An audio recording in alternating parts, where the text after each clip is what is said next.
Y'all are listening to Gavin Richard Presents here on channel G2786. Whoever you are, wherever you are, I hope you are blessed and doing safe. We are live and we are coming on at you with fire. We're going to have on Brother Omar Tyree in a little bit. We're just waiting for him to come on in. So you guys be safe, be blessed. Tune on in, get you some hot cocoa as we discuss his new ventures in the music industry. You guys just tune in a little bit. We'll be ready in a second.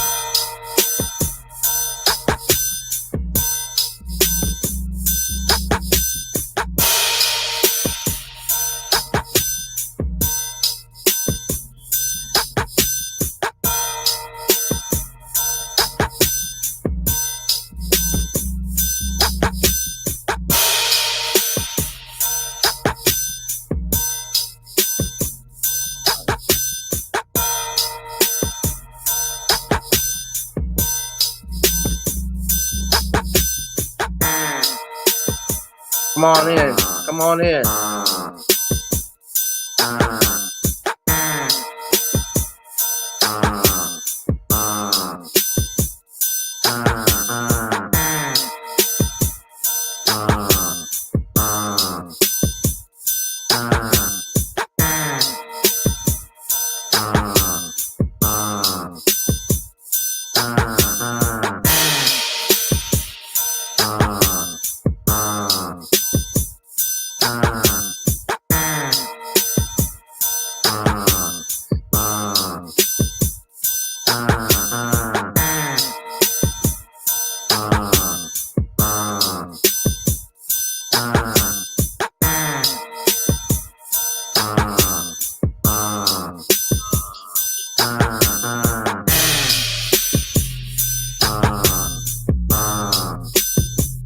Hit that like and subscribe button, guys.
Y'all are tuning in to Gavin Richard Presents here on G2786 on Periscope, Gavin Richard 2786 and Gavin Richard.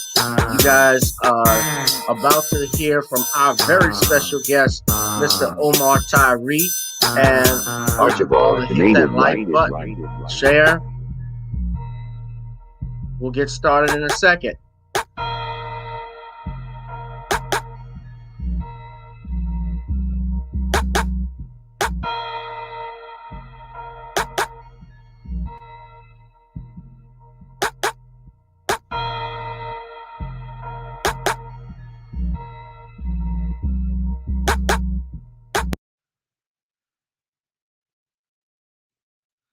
Good evening, everyone.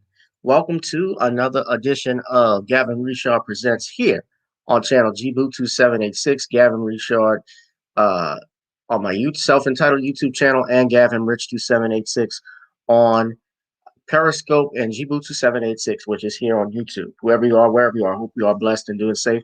Let me just give a special shout out right now, if I could, to all of my 800 subscribers. We have reached a milestone. Yes, that's right. We have over 800 subscribers right now on YouTube. So I just want to say thank you. Thank you all that have made this program, this channel, and this success. I greatly appreciate it. I thank you all for sticking with me. I know that this was supposed to start a little bit later, but due to a little confusion with the time we started early, I was trying to accommodate uh, brother Omar and his time because I think he had thought it would have been Eastern Standard Time at 8 o'clock. So it's just a little confusion with the time. But I want to say thank you all for tuning in and welcome again to another episode. So Omar Tyree, you guys know him as an author. He's written several books, including Fly Girl, as well as the biography of Marion Berry, just to name a few books that he has done. And he's also been, of course, in the works trying to develop a screenplay. Well, our brother is also a multi talented individual. He is an entrepreneur.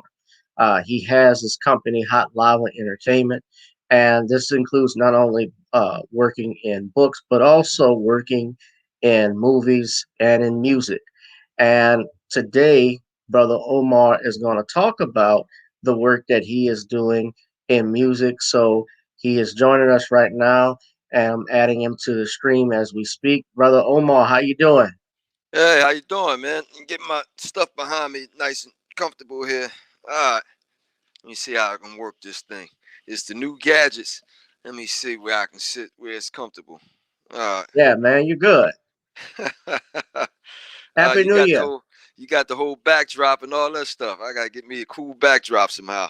Instead of this Yeah. pillow just behind me. Hey, Amazon.com, man. It's just simple. All right.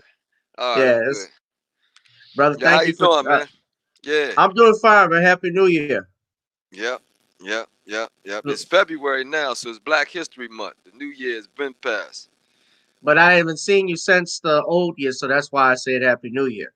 All right. That's Happy New Year and Happy Black History Month. How about that? happy, We do both of them. happy Black History Month too. Yeah, brothers, And and we halfway through it now. It's almost over with yeah, already. yeah, and that's something. February is just about a wrap, man. Yeah, it's the 16th. That's more than the middle of the month because it's only, what, 28, 29 days? 20. I think because when it's a leap year, it's 29, but it's just 28 days. So Yep. Yep. shortest. Yeah, it started by Carter G. Woodson. It was Negro History Week, and now it's evolved to Black History Month. So, Yeah. yeah, and we have some idiots like this fool out in who's running for governor that wants to ban Black History Month. That's not gonna happen. Is that right? What state is that in? In Michigan, this guy's name, he's an African. Michigan? Yeah, Michigan? And he wants to yeah. ban, and he's an African? Yeah, he's an African immigrant who's fought in the army. He's actually taught he's a gubernatorial candidate, Republican, and he wants to ban Black History Month. He thinks it's racist. Is he a black African or a white African? He he's black. Yeah, so must have a story behind that, right? Must be some kind of story. I don't know exactly what the story is, but he's a fool if he thinks he can get ban Black History Month. Yeah, I'm just I asking why would he want to? Like, as a black man, I got to get that well story. well I You got to hear that story. That got to be a story involved with that. Well, I think a lot of things too, and from what I don't know if you've seen on the internet, a lot of people feel, especially with immigrants that come over from that have not Africa. gone through the black, yeah, that come Yeah, from different African countries that don't experience exactly like the things that we have experienced. They yeah. have no connection with us, and so And they're he, lazy. The black Americans are lazy. They don't get jobs. They don't go get education. They just want to rap and play sports and complain. yeah, exactly. So that's kind of what that is, man. And so I'm trying to find out more on him. I actually talked about it uh yesterday, but yeah, and I don't even think he's going to be governor. I mean, they he has a slim chance of even doing that because Michigan is, although they've had Republican governor there You before. got After you got a lot of black people in Michigan, man. So I don't know about him talking about Black History Month in no, Michigan, and man, and that's the wrong state. You got to go to a white state. You got to go to Idaho or something like that and start talking that kind of stuff. Not in yeah, and he Michigan. was well, yeah, and he was talking about Austin Chinye. Yeah. That's his name, and he was talking about, well, how come there's no Finnish History Month? How come there's no uh, Swedish History? I said, they can make their own month if they want to, but we have Black History Month. Yeah.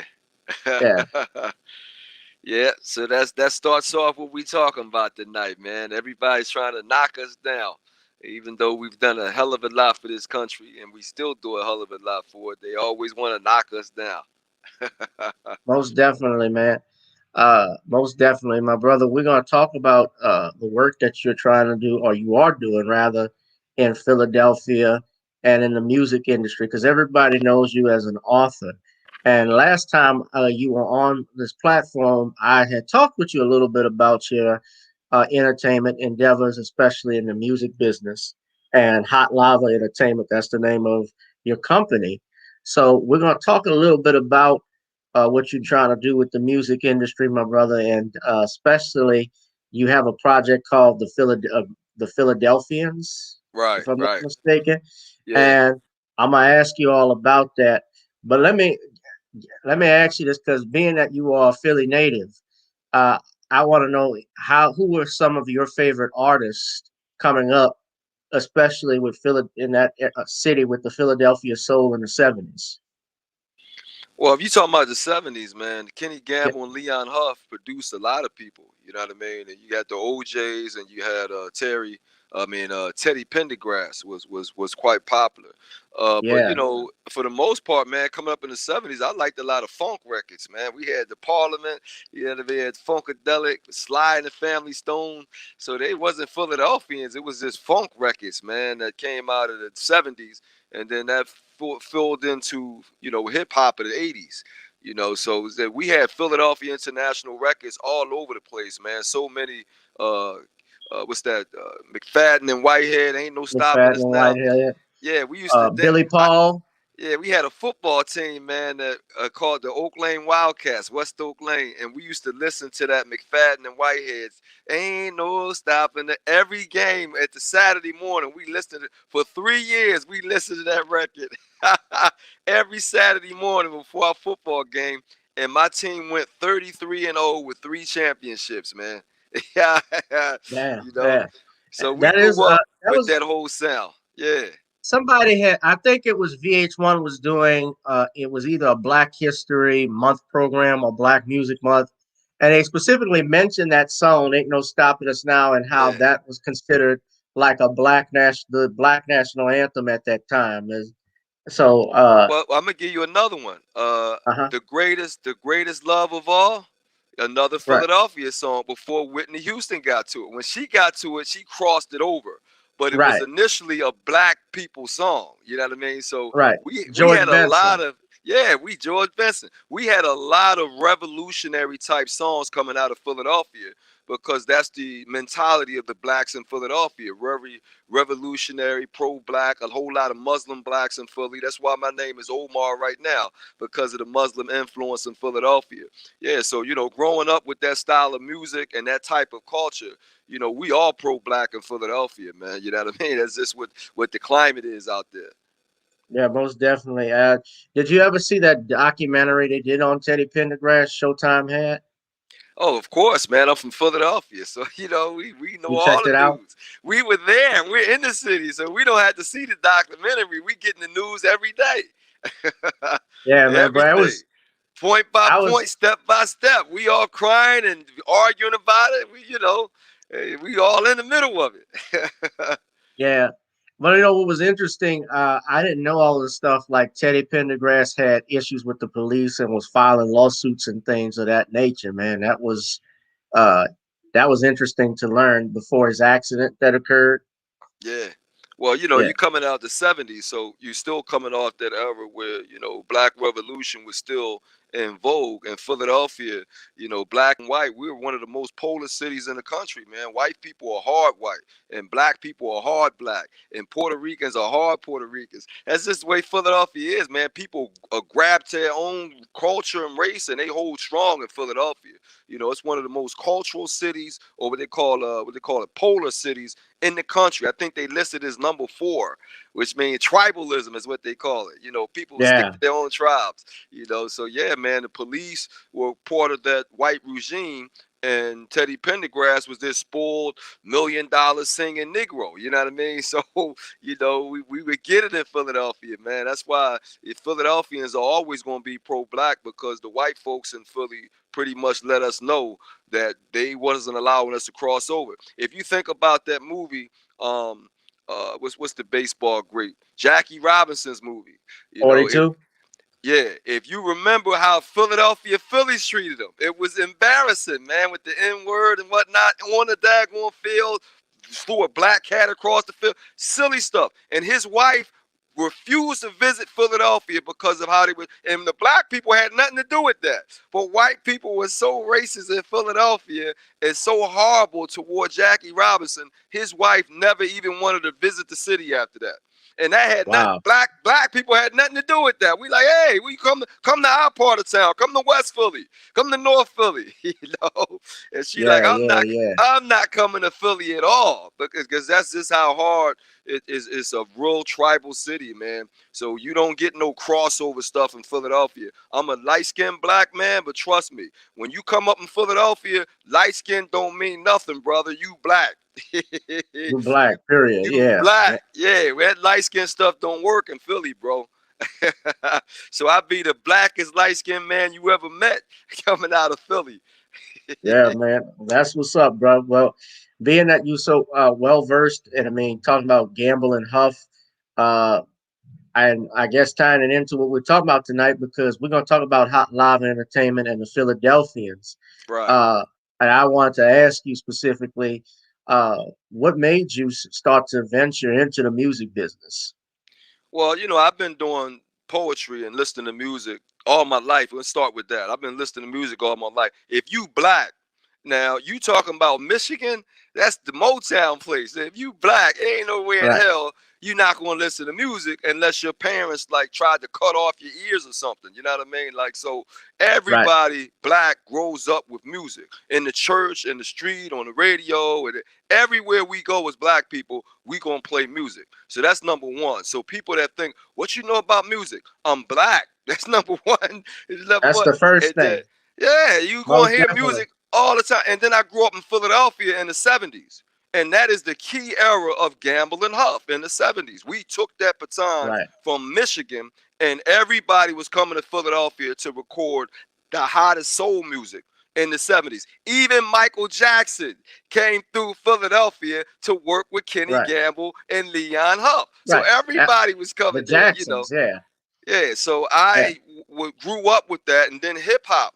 Philadelphia was the first hip hop tour city, because when the New Yorkers started doing the whole rapping over records, Philly was already a DJ city. We had DJs all over the place, man. Jazzy Jeff is world renowned and famous. He ain't just some sidekick to Will Smith or that show. He is a world renowned DJ extraordinaire, man. But we had DJs all over the city. But when New Yorkers started rapping over records and they wanted to do tours, they were already in New York. So that's not a tour.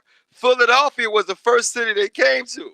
And so they came down to Philly and was like, yo, Philly is live and bumping. And so all the tours would come to Philly first. So we became the first hip hop tour city. So our hip hop was ready and flourishing, man. In fact, some of the New York rappers, before a lot of the New York labels started pushing hip hop, we had labels in Philadelphia that started hip hop with Sugar Hill and Enjoy from New Jersey and New York, and then Philly had record companies too, where the hip hoppers would come down and do their records in Philly. A lot of New Yorkers did records in Philly, and so we always been around music, man. I grew up with it, and I'm a storyteller. So you got storytelling in music and film and regular neighborhood talk, and I was astute to all of it. And then once I started getting into, writing and music and poetry, music is right there. In fact, Jill Scott was a part of our poetry clique in North Philadelphia in the mid Jill Scott. 90s.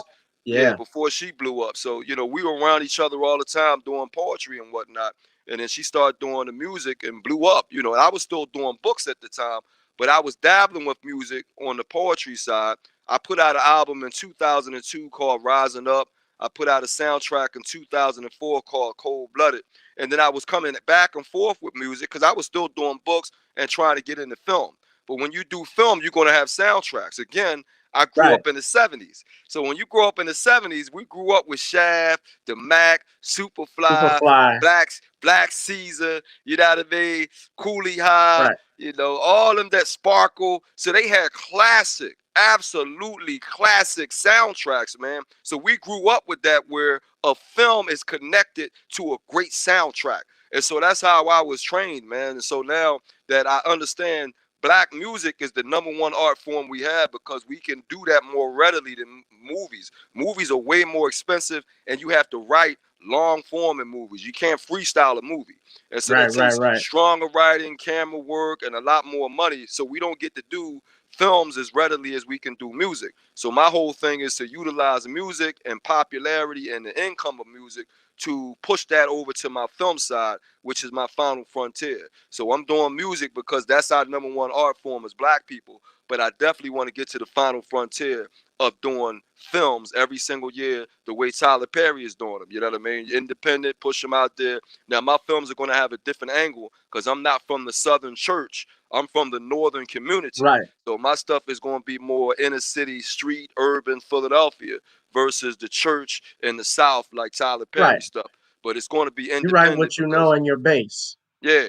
Yeah, well, it's Yeah. not just my base; it's just what I know. You know what I mean? Right. Well, what you know. Yeah. I'm not from the South in the church, so for me to write that would be outside of what I grew up with. So I'm going to Most get the definitely. stories that I'm more comfortable with. Which is the big city, urban, Philly, Detroit, Chicago, New York. The big city, DC.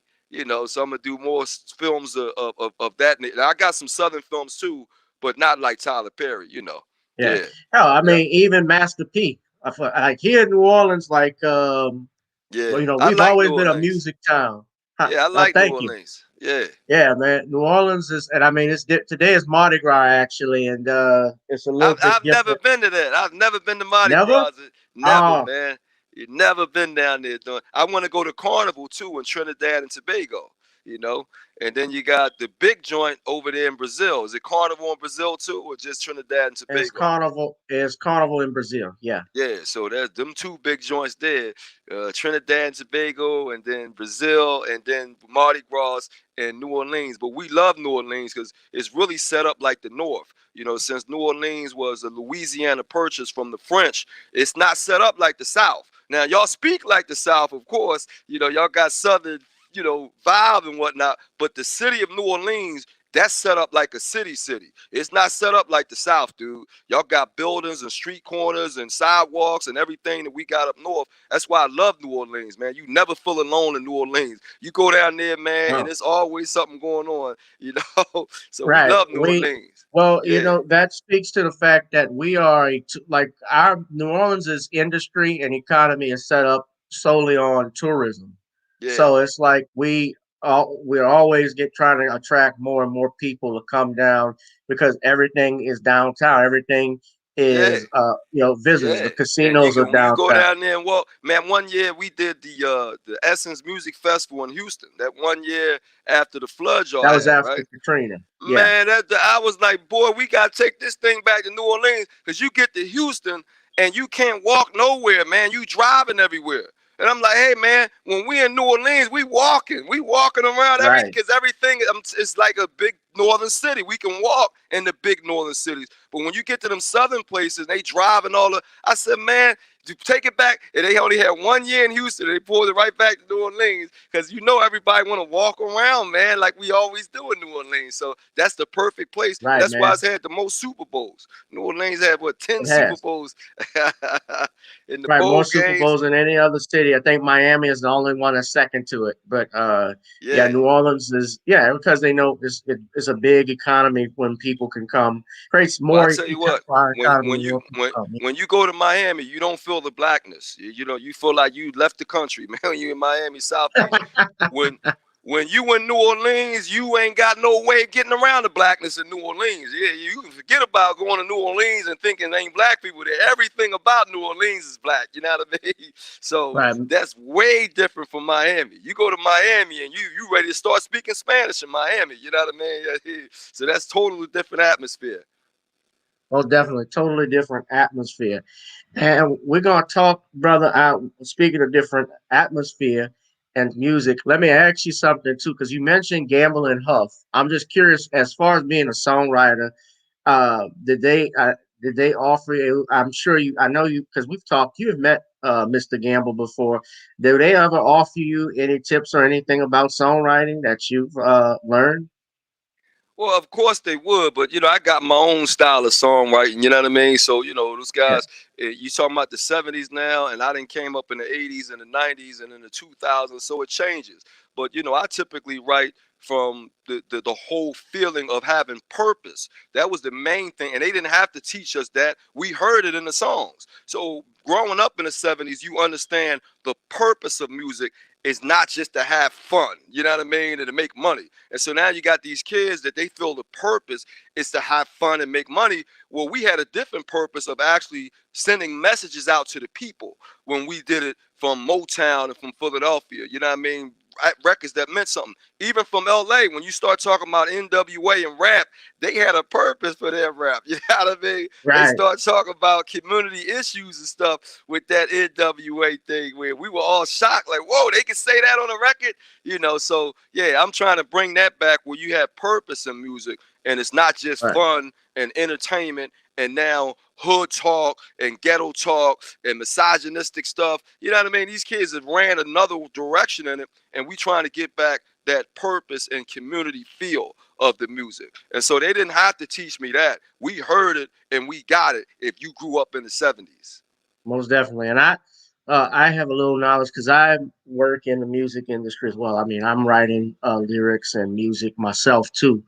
Good And I deal. got a little advice I could share from a songwriting Hall of Fame uh, writer. He was Isaac Hayes' Paul Dave Right. Porter. And one of the things he told me, he said, don't bullshit yourself, be creative. Like emotions don't change. So when Yeah. you look at songs like for instance, I saw "La La Means I Love You" by the Delphonics. You're Yeah. from your hometown, the Delphonics. I saw William Hart talk about how he wrote that, Yeah. and he stated it came from holding his baby son, and his son was trying to say "La La La La," Yeah. and La la he la said la la. yeah, and he learned when he worked with like Tom Bell, for instance, another Philly native. Uh, Yeah. he stated that that was simplicity was the key to everything. He writes Yeah. stuff that's simple. Like I look at the biggest hits in the world, for instance, Christmas just passed, but White Christmas is only like 8 lines, and it's the biggest selling song of all time. So it's just about simplicity, man. And yeah, and you working on something. You mentioned how it's the number one black Art expression for form. black It's the number art one form. black art form. When we travel Right. around the world, the first thing they do is put on our music. As soon as a It's the black man largest walk in, export they too. put on black music. Yeah, It's definitely. a it's the largest export, I think, after the pharmaceutical business. And we, Wow. as black people, and I want to ask you this as well. A lot of us don't control. I know a lot of artists that don't control the rights to their own songs, Yeah. to their own music. I mean, I was seeing of how back in the 1950s and 60s, well, like artists like Sam Cooke and Otis Redding, how they wanted to control their own music. And sadly, they're no longer with us. Right. And I look at artists like Michael Jackson and Prince, who are also no longer with us, and how these Right. men were trying to fight for control as well. How important is it for you? well, I know it's important for you to own your own music, but what are some things that you've learned about the music business? Because I hear it can be a very corrupt, it is a very corrupt world to be in. Well, because there's so much money involved in it. You know what I mean? So, you got white folks that's like, hey, it's a lot of money in that thing. And they ain't trying to let it go. And then you get black people that do it so well. And then they're like, hey, these black people are making, so they jump on top of it. Now, the irony of this, when you bring it up, is that we have so many black people who supposedly are financial people with money and they call themselves investors. But as soon as you start talking about music and film and entertainment, they immediately tell you, I don't understand that business. I don't want to invest in it. So this is what happens. If we have no black people who invest in music and we have no black labels like the Motown, like the Philadelphia International Records, then who's going to end up controlling all the records? The other White people, people. So that's why you don't mafia. control your records, because we keep going to other people and our business people keep saying, I don't understand that business. Well, you need to understand it. And so we right now, with me coming in with hot lava, I do get a chance to control it because I'm doing the contracts. So if you watch that daggone, what's the name of that daggone thing?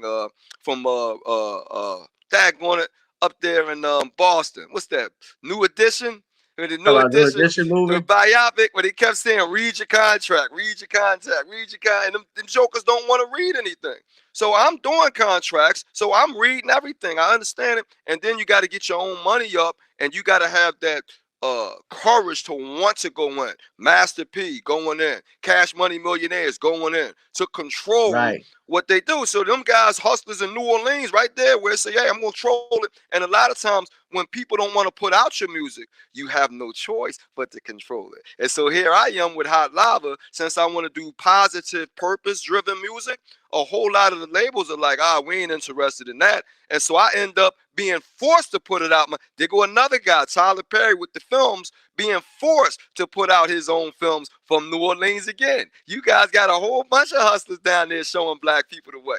And so Tyler Perry's another one that's putting out. Then Jeff Flanagan is another New Orleans native who runs Cold Black. Now he's hanging out with my guy Kevin Hart from Philadelphia. So you got Philly and New Orleans, man, hustlers, New York hustlers, Chicago. So you own it by controlling what you do. But at the end of the day, it's the money, man. That's why we don't control it. The white folks have a lot more money involved in entertainment and music, and we continue not to get involved on that level, and that's why we don't right. control it. But I will Yeah, control mine. I control everything now because I've had to do it myself. And when you have to do it yourself, like Tyler Perry says, you end up controlling it. most definitely. And a good example of that, brother. You guys, and since it is Black History Month, everybody should check out an individual by the name of Clyde Otis. Clyde Otis was a one of the first black A&R executives of a major record company. That record company was Mercury Records, Right. and he worked exclusively with Brooke Benton and Dinah Washington and Belfort Hendricks and a couple other people.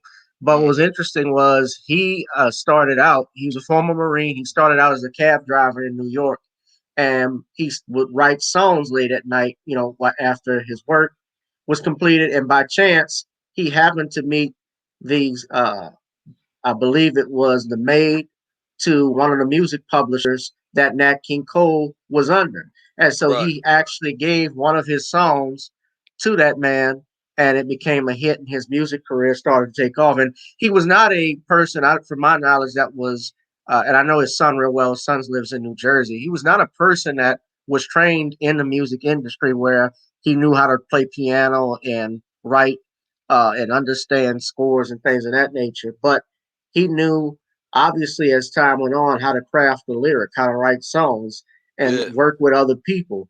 And it's estimated he wrote like 800 songs, if I'm not mistaken, or he co-wrote that much. So it is possible. Hell, Jackie Gleason, the entertainer, the comedian, was a songwriter, and Right. he wrote over like 250 songs. As one of his soundtracks, I think, was one of the best-selling.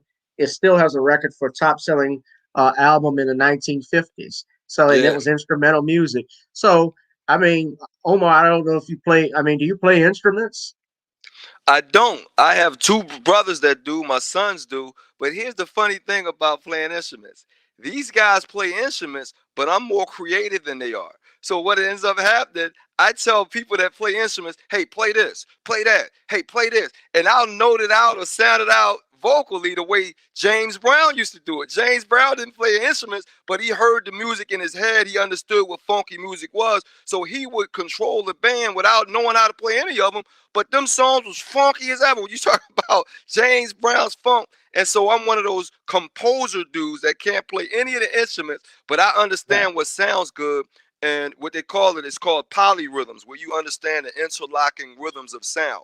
And I'm very numerical. A lot of people look at me as a book writer and a lyrical dude, but I was a math and science person all the way up until college. I didn't start writing until the college years, and then I went over to the literary side. But I've always been math and numbers, and that's what music is. 1, 2, 3, 4, 1, 2, and you got all these interlocking rhythms and codes, and my brain just picks up on it. So when I listen to music, I hear what's going on and I write exactly. And then you got to hear the color, the mood, the tone. Okay, this sounds like a sad song. Let me write something sad. This sounds like happy and upbeat. Let me write something happy and upbeat. So I understand how to read the tone of music, the tempo, the color, the flavor, and then I write the words that perfectly fit it every single time, man. And so I've written over 700 songs now, and I'm not even really in the business yet. So you already know I'm going to hit 1,000 and keep it rolling. When you start talking about soundtracks and then working with young people on their albums, all I got to do is live. And I'm going to have a whole bunch of songs and a whole bunch of films because I constantly have ideas and I understand how to bring them to fruition and execution. The only thing I lack is the capital. And that's what we lack as Black people all the time. And that's why we don't control a lot of our creativity. We can't get our own people to invest in us and finance us. And whenever you have to go outside your community, that's why you don't own a lot of your own product. Most definitely. That is a powerful truth. We don't invest in our own, and then we're forced to go outside. That is the truth. And that's why you don't own it. When you go outside, they want to own it. If you stay inside, you can own it. But yeah, that's how our folks are. I don't understand music and entertainment. Well, you need to understand it because we got a lot of our money for these kids buying all kind of jewelry and cars and wasting it, when we could have so much of that money if we controlled it and showed these kids how to invest it and keep it in their own community. So that's what I'm going to do. I got financial plans and everything for the kids that I work with, but I got to get in first with the hits and with the capital. And that's what I'm working on right now with the Philadelphians, to remind everybody where I come from and what kind of music we established in the 70s. And I want to bring that purpose-filled music back to our communities, because it's more than just entertainment and getting the bag. These kids running around talking about getting the bag, and what you feeling in people's heads, you got to think about what you putting in people's heads. And I want to get back to that. Most definitely, man. And look, anybody that wants to learn about the music business, you should read a book by a guy named Donald Passman. He wrote a book called Everything You Need to Know About the Music Business. And I think it has like 8 different editions. People should take the time and read. See, reading is fundamental. Yep. They haven't. We still don't like to do that. I got people right now, man. I'm trying to put people on just one record for the Philadelphians. Everybody get on one record, and they got managers and artists that don't want to read. Oh, you got 12 pages of a contract. Yeah, because I'm a legal dude. That's what you do, right? And so it's the same thing. They don't want to read. We're in year 2021. Get a lawyer. Yeah, they just want to do a split though. Well, here's a lawyer thing. Oh, I gotta pay for a lawyer. No, you don't. You gotta read it. And when you don't understand something, you just ask somebody, what does this word mean? What does this word mean? Because that's what they complain about. I don't want the lawyer, this and that and other thing. Well, the lawyer can explain it one time so you get it.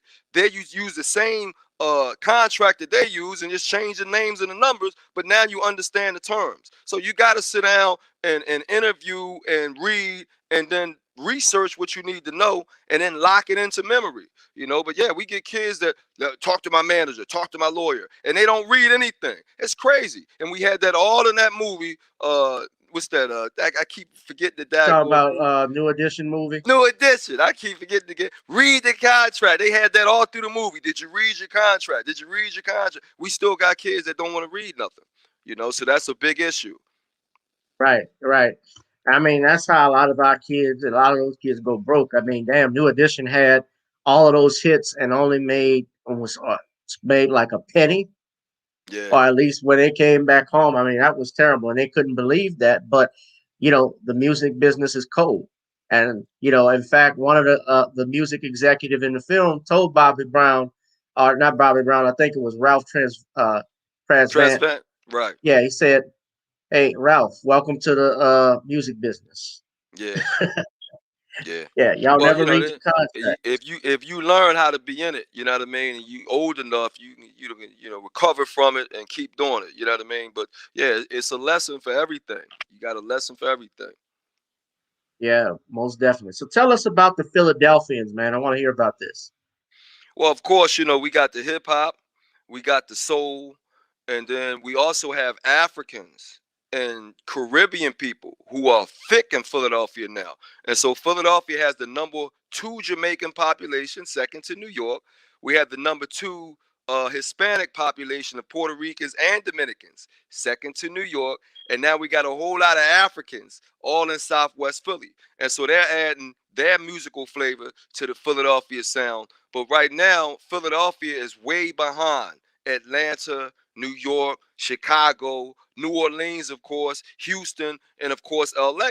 And we used to be a major, music city. Detroit is now behind a lot of those cities. Used to be a major city, but they're still ahead of Philadelphia. So looking at all the talent we have in Philadelphia that's not getting out there, they're now leaving Philadelphia to go to Atlanta and New York and other cities to get on when we never had to do that before. So I'm looking at that and saying, hey, man, we need somebody to come back to Philadelphia and reestablish Philadelphia for Philadelphia's sake, and let people know we got a lot of talent here, and it's hard, but we got to keep leaving our city, you know what I mean, to get our records on and whatnot. And so I wanted to go ahead and put a compilation together with a lot of young talent under 25, with a lot of my ideas and their style and flow and, popularity and all that. Put it out like Quincy Jones. So I'm trying to be the Quincy Jones maestro and walk in there and get these guys to put out crazy hot records, all in the guise of Philadelphia. So they're all Philadelphians, all artists from Philly. We're going to have a whole lot of content talking about Philly, and we just going to celebrate our city and get it back to where it's supposed to. I can't do it by myself, but that one record, I want that to spark a whole lot of new activity and attention to the music developments and the music talent in my home city of Philadelphia. And then that will put me in a new light of popularity where I can go talk to people about investing in me and investing in film. So it's not just about music, it's the total game plan for Hot Lava to get capital and momentum so I can pull it right back to film. And then you're going to have great soundtracks on the film as well. And we can get some cameos by these musicians because they all want to act now. They do the videos and they act it all the time. So let's throw them in some movies too. Yeah, how do you get, so when you talk about getting capital, what are some of the steps that you're taking? Are you doing a GoFundMe page or just coming on, talking about it, spreading the word about what you've been doing? Well, you talk to people supposedly that have money, and do you end up with a whole bunch of middlemen that know somebody that know somebody that know somebody that know this rich man, right? And then Yeah. once you go through all the daggone what they call it, gatekeepers, then you sit down with the rich black man, and then they tell you, well, I'm more interested in real estate. I don't really do this. So say you may tell me I done spent 3-4 months trying to get to you just to sit in your office, and you tell me you don't believe in entertainment and you don't understand the business and you just want to do real estate. And I'm like, why did I spend all that time trying to get to this, brother? And so, yeah, we still are not involved, even though all our kids are involved and want to be in the music business. Black business people are not involved in the business, and that's where we end up falling by the wayside with so much. If you're going to be in real estate, then be in commercial real estate. How about owning a studio? You gotta be in commercial real estate so you can understand the business and have a haven for these young guys to go and do what they do all the time, because they're going to keep doing music because that's what it is. It's a black art form that we always going to love. I started the show talking about that. And so, yeah, a lot of times I'm talking to people who are not really interested in black arts. And so it's a real hard situation for us. Even Oprah Winfrey, who made her money off of black arts and media, right? Bob Johnson, who made his money off of black arts and media. You go to them folks and ask them to invest in something black, and they like, And so we can't keep doing that in our community. If you have money, we owe it to our community to open up opportunities, not to lose money and give it away, but to be in business. When I ask for investors, I want to make money too. It's not like I want to spend your money and just blow it. We want to Right. make money off your Right. money, give it back, and keep rolling. But we have this thing, man, in our community where we think we giving it away like it's never going to come back, like I'm going to be a failure. Then we go to the white guys in the Jewish community and they make all kind of stuff happen with it, but we can't somehow. So it's just crazy, man. So it's a lot of hard conversations with black people who just don't believe in black art and talent. So they'll tell you, good luck out there, and send you to the white man and the Jewish man. And this is in 2021. We still doing that. And then we have a few people, you know, Master P, the Cash Money Millionaires, you know, Jay-Z. We got a few people that they got the money, but how many people can they sign? You know what I mean? How many setups can they do? You know, typically they try to keep it small, about 10, 12 people. But these major labels, they got 50, 60, 70 people signed to them. So we got to think on that bigger level, man, of how can we really and put our people involved in this stuff, and then think about more money that we can put in television and film and music, because our young people are all around it, man, and we're wasting too much money by not being involved. So it's really Most hard definitely. to get it. Really hard to get it. Yeah. And you know, white folks who are not even, some of whom are not tuned or hip to the music industry, they'll jump into a project just like They that. I don't mean, know nothing about it. Lord's, All they know is making money and it's hot, and but we won't. We'll know everything about it and won't do it. And so, man, it's just torturous. We started off talking about a black man that didn't respect blacks in this country from Africa. We got blacks in this country that don't respect our own hustle. We don't. Yeah. You know? So it's sad, man, but I got to keep working on that. And as I talk about it, black people that's listening now, if you have capital, I am not going to lose your capital. If we got enough to market and promote and create great product, I understand how to market and promote, but you got to have the money to do it. You got to have the money to do it, you know? So now people trying to cheat with social media analytics. They trying to cheat. You got 1 million followers. We just going to go after your followers. They ain't trying to market nothing, right? They try to just use your followers. So now they trying to cheat. You still got to market, man. You can't think social media going to do all the work. Now they want the kids to do all the work. That's the cheap part now. Hey, what's your social media? How many followers do you have? They don't want to do the work now, you know? Crazy. Yeah, and like when I think of even someone, for instance, like a Dick Clark, a lot of people don't know this, but Dick Clark, you know, he as a being a radio personality and having American Bandstand, he was also invested in real estate as well. He had other business ventures as well, his own restaurants that he used. So people who are in real estate or even don't have an interest in music, they can do the same thing, vice versa, and invest and look at it as an investment. If you set up a music studio, dude, you will have constant money, man, because they're constantly recording. Right now, Philadelphia, one of the people I'm working with said we don't have enough studios in Philadelphia, so we going down to Atlanta and going up to New York. So that's an opportunity for a real estate dude that's in real estate to say, hey, all I got to do is buy a warehouse and then get it formatted for music, which is not going to cost a lot. You know what I mean? You put the speakers in there and stuff, maybe cost them $10,000 for newer music equipment. Then you got people coming in there all day long, man, doing music. So these guys, man, but they just don't I don't understand music and entertainment. We need to get to understand it. Tyler Perry, and right in front of our face, 15 years became a billionaire. Right in front of your face. And then Jay-Z, right, 20-something years, became a right in front of your face. And he said it. Oh, with sports, black sky, the sports and entertainment until we even, which he stole that line from the movie New Jack City, you know, when the Wesley Snipes was going to jail on the stand. That's what he said. Oh, it's black sky, the sports and entertainment, man. And that's what we have. That's why Jay-Z went back from Def Jam, went back to doing the music and entertainment, and he's involved in sports now. He got the sports agency with Rock Nation Sports, and that's where he's making his money, because that's where we are, sports and entertainment. So we keep getting these business people who run away from that, but I'm like, dude, that's where we got the most money. That's our #1 commodities, sports and entertainment. I'm sorry to tell you, dude, that is the reality of Black America. And it's a way to look at it too, Omar, is also just like Wall Street, how people look at commodities and stocks. I mean, entertainment is something that people are invested in. You can make money into that because, I mean, think of think of now, since we're in the COVID pandemic, people have been home. People, like for instance, we talk about entertainment, even Zoom, they Right, have made billions of dollars just from this pandemic alone, because all of their meetings are being conducted via virtually through Zoom or right, StreamYard or things of that nature. So right. people are using that, And then Google and Hangouts, then and things of that. then to check this out. Even these apps that people are talking about, the Instagram and the Facebook and the Twitter and the Spotify and all these down white people coming up with technological ideas to get you involved, all entertainment, technology, and we're still not involved. Won't invest. It's crazy. But we use all this stuff and then start talking about analytics and we're using it for entertainment, right? Instagram. Yeah. It's I, funny, man. Facebook and all that stuff. $1 billion products are for entertainment, man. But you don't understand that business. It's sad, man. But that's what I'm up against I when mean, we talking about investing in black business of sports and entertainment. You know? Versus too. Versus is another a prime example, because I think Apple is the provider for that. Yeah.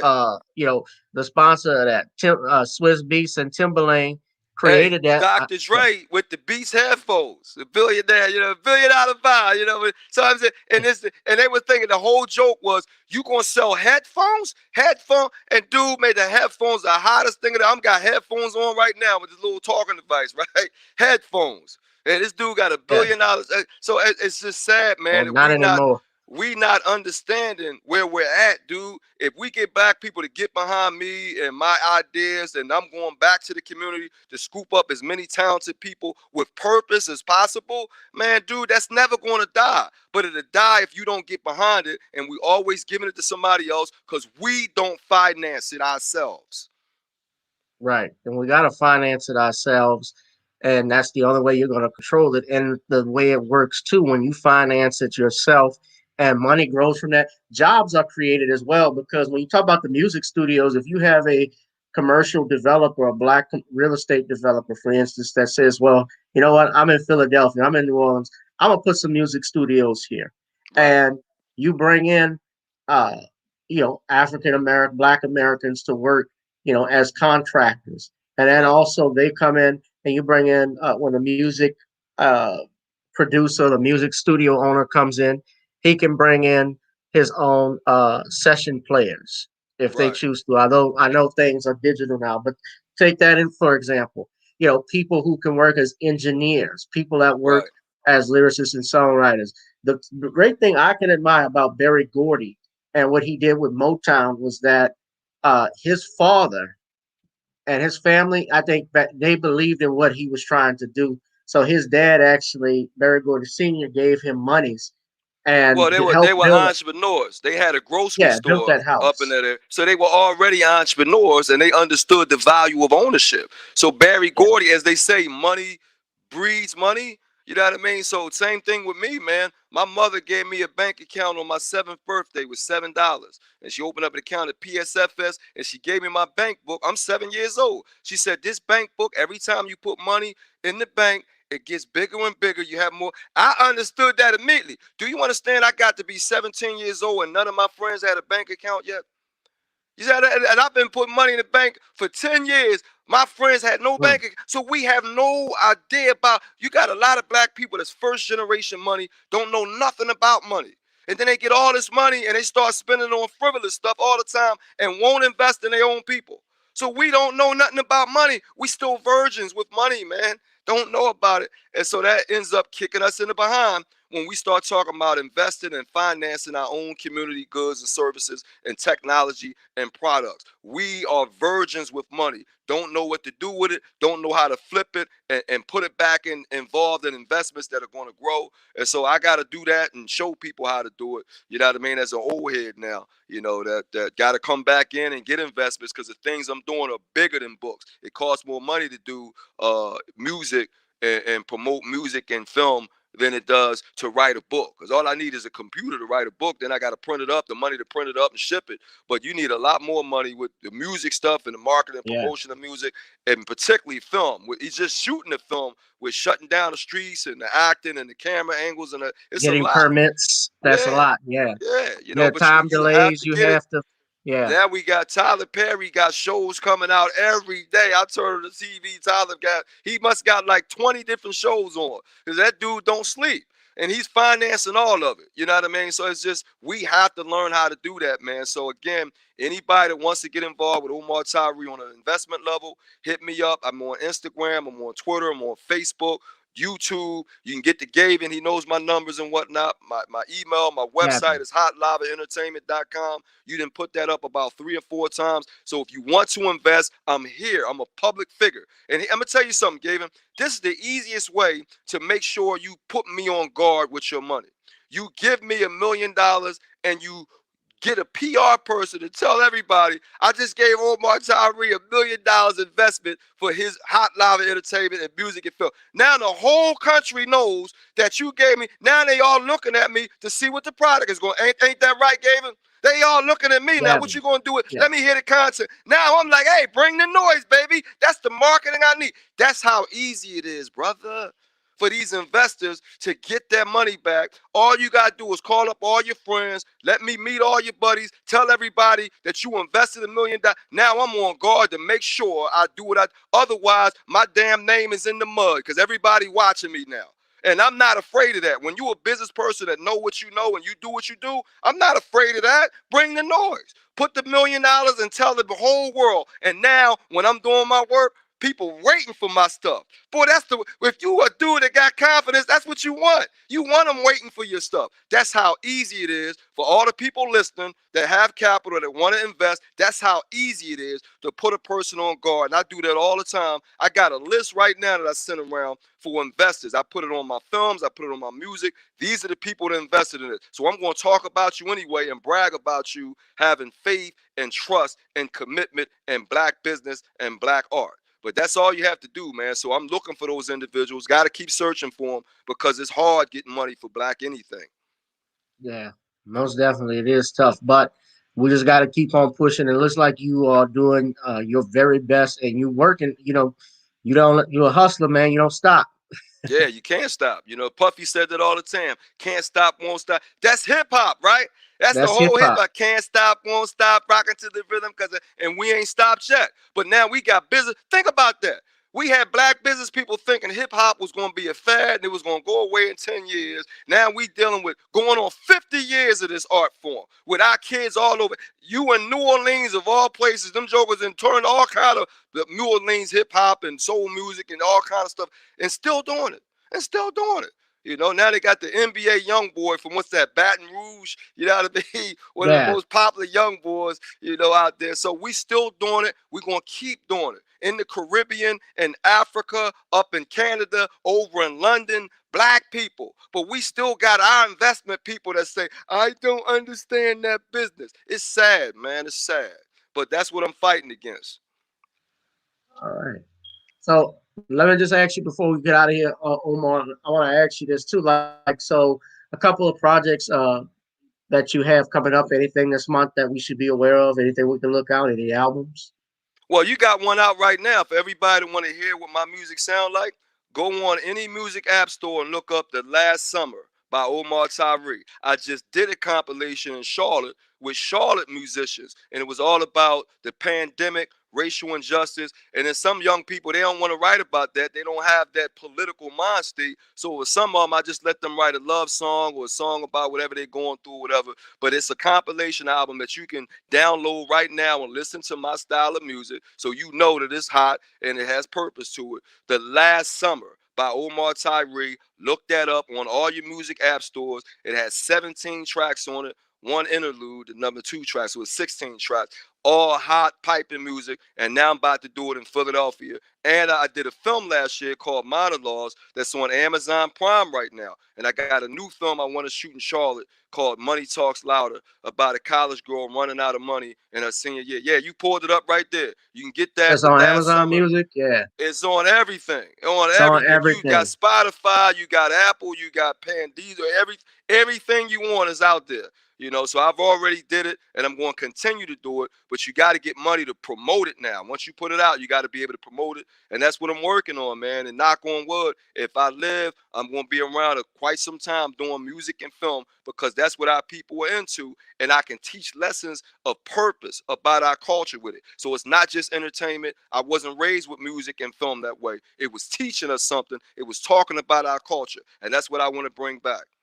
Yeah, most Yep. definitely. Let me ask you one final thing though. Even with the music that you have out right now, I know the radio industry uh, has Tough. changed. It's Yeah, rough. The that's what I same was deal going to there. ask you. We had independent radio. Now everybody talk about iHeart and people buying them. Now we got these conglomerations that import, and they dictate to each city, no, play this, no, play that. And I'm telling Yeah, that to Philadelphia. We too big and too strong of a city to have these guys dictating what you play in your city when you have that much talent. That's like New Orleans telling them not to play Lil Wayne and Cash Money. You're like, dude, they from here. How we not gonna play their music? You feel me? So it's crazy, man. We got these big conglomerates controlling radio, and that again has compromised black people, where now you can't play your song in your own daggone city because you got somebody that owns your radio station from California, right? And they want you to play all the popular music, but you can't play your own city's music. That's where we get in trouble, brother. Radio is vicious, and they want their money. They want that money for every. And right. so now, instead of payola, it ain't a person right there. You paying these big conglomerations, and then they put it in the pipeline. So now you got to pay way more money. Instead of paying 10,000, you got to pay 100,000 because you got to pay the chief dude wherever he is or wherever she is to put it in the system for everybody. Because you can't just play one city. They don't even do it that way. They make sure you got to have more money. And so it's just a gamut, man. Yeah, But man. we have money to fight that system. Black people have it, but we scared, man. We scared of fighting that thing with the capital that we have. But I got to get Right. us to get brave and go at it anyway, because I'm going to be But here. Knock on wood, if God let me live, I'm going to be here to fight that battle. most definitely, man. But that's very telling what you're saying. I remember listening to Belle Biv DeVoe do an interview with Charlemagne over at the Breakfast Club, and they even asked about how come New Edition, after the film was out, like why the New Edition doesn't come out with new work. How come we don't hear from him? He says, "Well, that's because what you just said. The record execs tell people not to play our stuff. Yeah, They tell us not to play our stuff like it's not something people would listen to. Like I yeah, noticed some artists who are even like in the world, even with dealing comparing it with comedy, there are comedians who are outstanding, great, funny, have you rolling down laughing, but you will never hear from them or mm, you never heard about them because they don't get the same type of breaks that who the industry is pushing out. yeah, And so I see that with the music business as well because they got a lot of people, cats that are coming up that are talented and have some quality songs and music, but that's just not what the executives want you to play. And right. especially stuff that's conscious. Because I mean, Omar, I know about the '90s as a young adult when you had Public Enemy and Yep. Run, Public X Enemy Clan, yeah. and KRS-One was doing his thing. KRS-One, The Tribe Ice Called Cube, yeah, Quest, yeah, the Far Side, the Jungle Brothers, Queen Latifah, Moni Love. Yeah, you had a whole lot of brothers, man, that was putting out stuff that was meaningful Sister in those Soldier, yeah. times. Yeah, and then it just went over to entertainment. And I remember when Ice-T and Dr. Dre got in trouble with them whole police songs, and then they started saying, "Oh, it's just entertainment." And I'm like, wait a minute. On one angle, you say it's about the culture, what y'all going through. Then when you get in trouble, it's just about entertainment. So I remember when both of them dudes did that, and I'm like, no, that's just a cop out. Because now the music is putting people in trouble. Now you're gonna try to backtrack on how important that music is for the culture. It's not just entertainment. But that word end up reverberating with these kids where they just want to entertain people. And it's way more than entertainment. And then they try to shut up our musicians and try to shut up our politicians and try to shut up our athletes by saying, hey, you just an entertainer, shut up. You don't know nothing about culture. You don't know nothing about politics. You don't know nothing about what's going on in life. Like they only know music and they only know sports. I'm like, they part of families, they part of cities, they part of cultures. They went to school, they in living neighborhoods. What are you talking about? You know what I mean? So it just gets ridiculous, man, the way people treat, entertainers and politicians and everything else, where they try to lock you into one lane. You know what I mean? But if you human and you well-rounded, you know a whole lot of different lanes, you know? So I tell these young people all the time, look, man, do not allow yourself to be anti-political, anti-cultural, anti-black. That's who you are. You a political person, you a black person, you an American, you a New Orleans person, a Philadelphian. So you Yep. talk about that. Be a part of that. That's who you are. Don't run away from that and just say, oh, I'm just doing entertainment. That's a cop-out. It's a fool's game, and I'm not allowing that. I want young people to come back to purpose and culture and keep it funky. Because I'm not putting out nothing. So you got that album right there in front of you, the last summer is hot and piping, dude. So you got to keep it funky. Stuff that people can listen to and say, wow, that's hot. But I'm going to have more young people. I end up having to do a lot on that because Charlotte wasn't ready like I thought, they needed to be. Philly's going to be more ready. So I couldn't find as many Charlotte people who wanted to do it. So I only had like maybe 8 to 10 young people, and then I did the other records. That's not going to happen in Philly.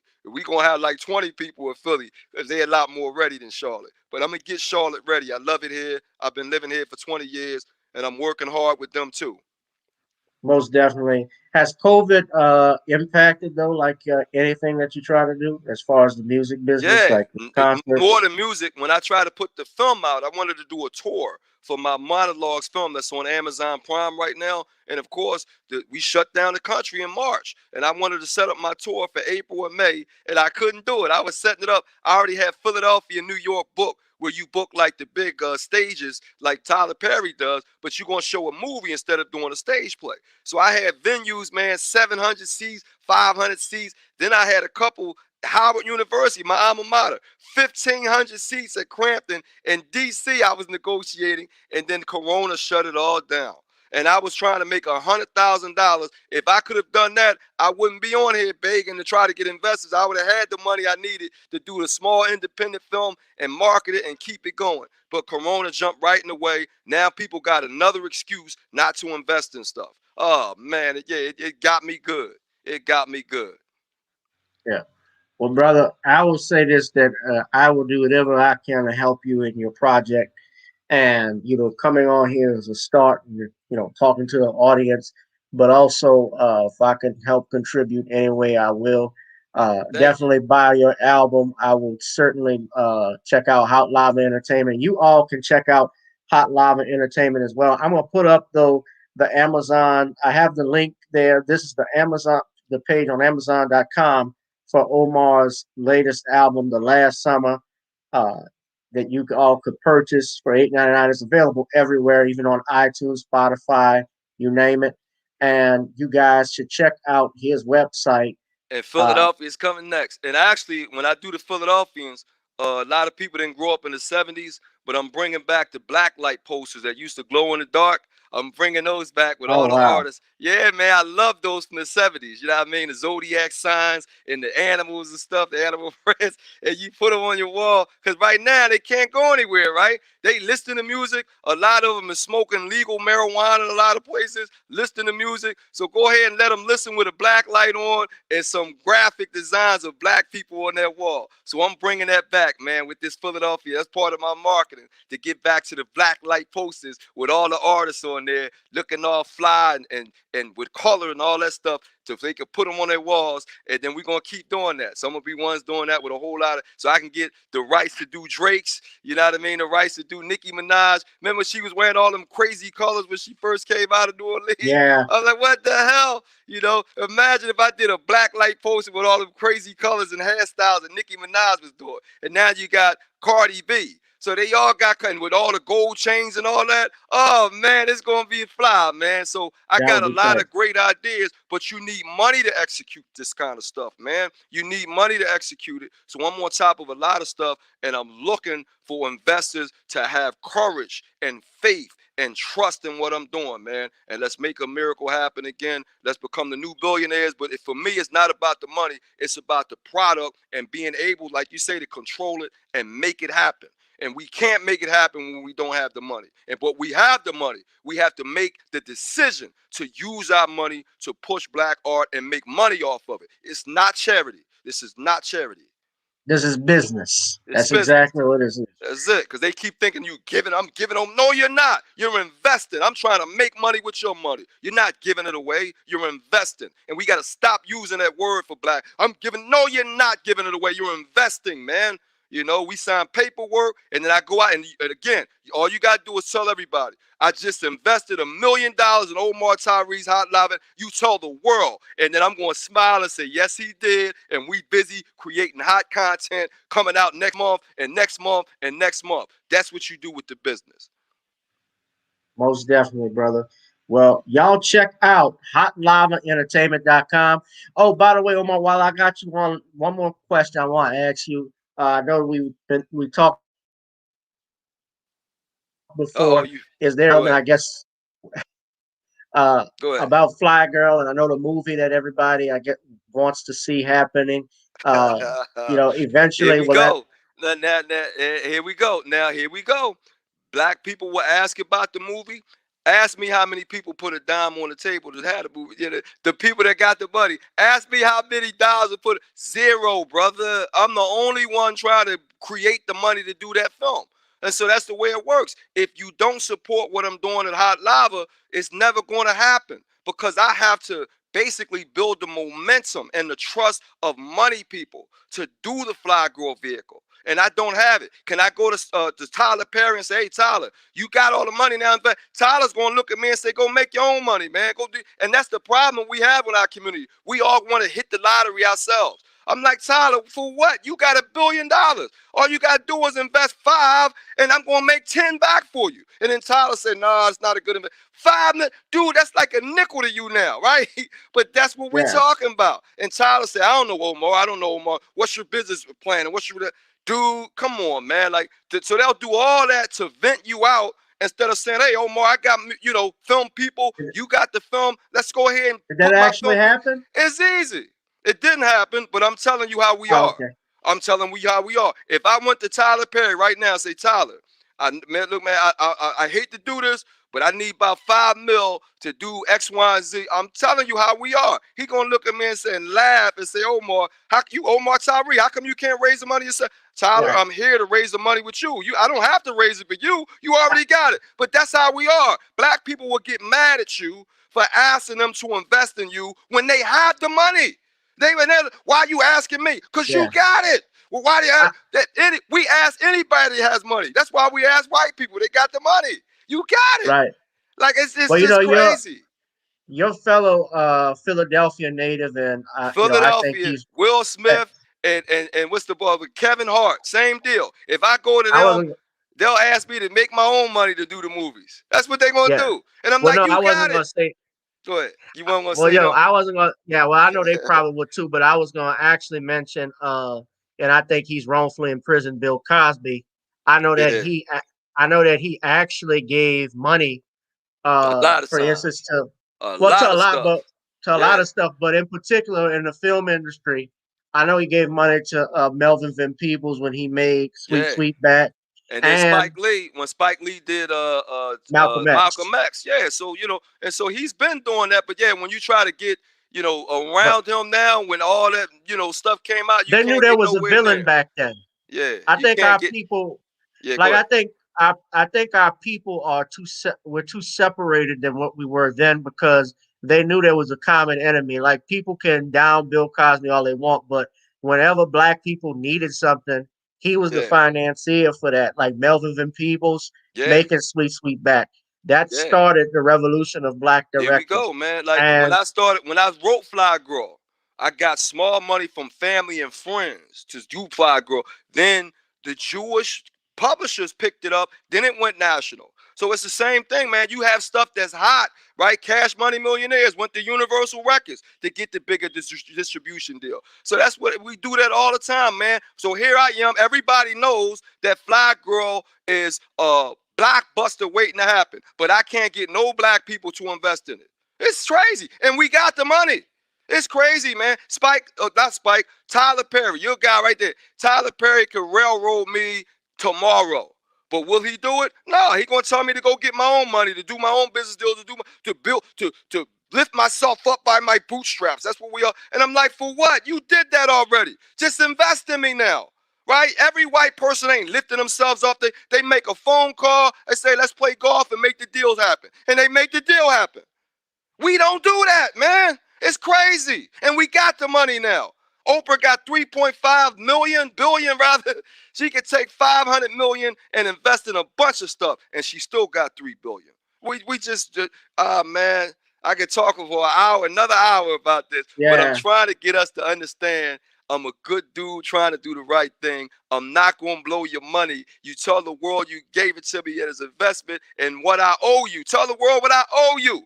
Tell everybody, and let's make this happen, man. Most definitely, man. Before we get out of here, Computer Robots and a couple others left some comments. GK, what's up? Shout out to you, sister. She said so true in regards to what we've been talking about. Keep it 100. Rosalind, I see you, baby. Computer Robots asks, hey, guys, do you think we'll have the KKK come after us if we get successful businesses in our communities like it was back then? Not now. We got it's too advanced now. He ain't gonna do it now.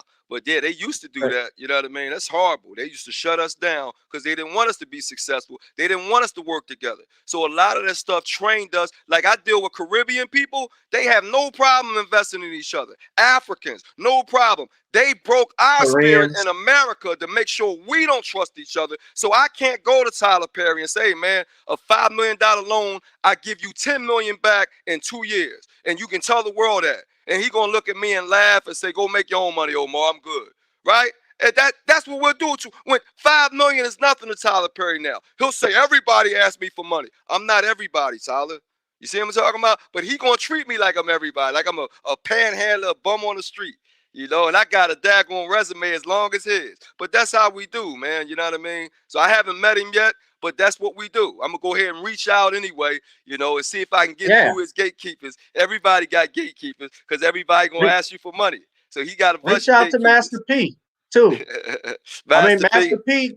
Look, well, Master P talking about the stuff you talking about. I mean, he was critical. He don't got the money. He ain't got the money that Tyler Perry got.